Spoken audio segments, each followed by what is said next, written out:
మొత్తం చాలా ఇది ఉంది. ఒక అగ్నికరణ సైన్స్ వల్ల ఏమైంది, మొత్తం క్లియర్ అయిపోయింది. అలాగే ఈ జ్యోతిని ఆరాధించు. ఆ జ్యోతి యొక్క కాంతికరణ మనలోకి మనం ఉన్నటువంటి పశుత్వాన్ని దూరం చేస్తుంది, అమృతత్వాన్ని అందజేస్తుంది. ఇంకెందుకంటే మార్గము లేదు. జ్యోతి అంతిమ మార్గము, అంతిమ గమ్యం కూడా. కాబట్టి 7వ పర్యాయం వినాశం కాకముందే మనం ఈ జన్మ నుంచి విమోచన పొంది ఎక్కడి నుంచి అయితే వచ్చామో అక్కడికి వెళ్ళిపోవాలి.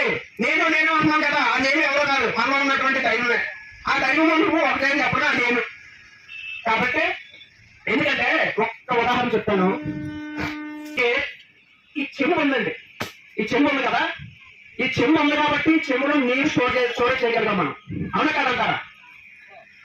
ఈ చెంబు లేకపోతే నీరు ఎలా స్టోరేజ్ చేయకపోతే ఇందులో చేయగలుగుతామా?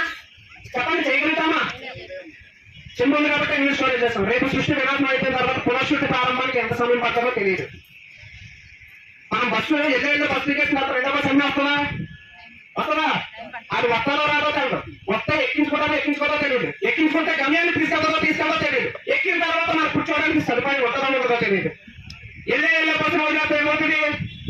గమ్యం ఆగిపోతుంది, ప్రయాణం మార్గం మధ్యలో ప్రయాణం ఆగిపోతుంది. కాబట్టి ఈ శరీరం ఉన్నంతసేపే నువ్వు ఏదైనా చేయగలుగుతావు. ఈ శరీరం వదిలేసేవా అదేమీ చేయలేవు. అందుకే ఈ శరీరం ఉందని చెప్పి నువ్వు ఎవరు తెలుసుకుని జ్యోతిని ఆరాధించి ఆ జ్యోతిలో లైక్మైపోవడానికి ప్రయత్నం చేయాలి. కాబట్టి సృష్టి వినాశం అయిపోయిన తర్వాత మనం ఇక జీవాత్మలు కూడా ఏమి చేయలేము. అంధాకారంలో చిక్కిపోతాయి, మహా అంధాకారం.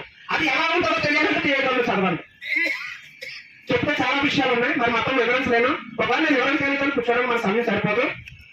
కాబట్టి అందరూ హృదయపూర్వకంగా కోరుకుంటున్నాను మిమ్మల్ని అందరినీ పేరున నన్ను దయచేసి నేను మీ బిడ్డ కింద, మీ కొమ్మిడి కింద, మీ బాబు కింద నన్ను స్వీకరించి నేను చెప్పినటువంటి ఈ మాటలు స్వీకరించండి. ఎందుకంటే మనమే ఈ మార్గంలో ప్రయాణం చేసి 10 మంది జ్ఞానాన్ని మనం అందించాలి.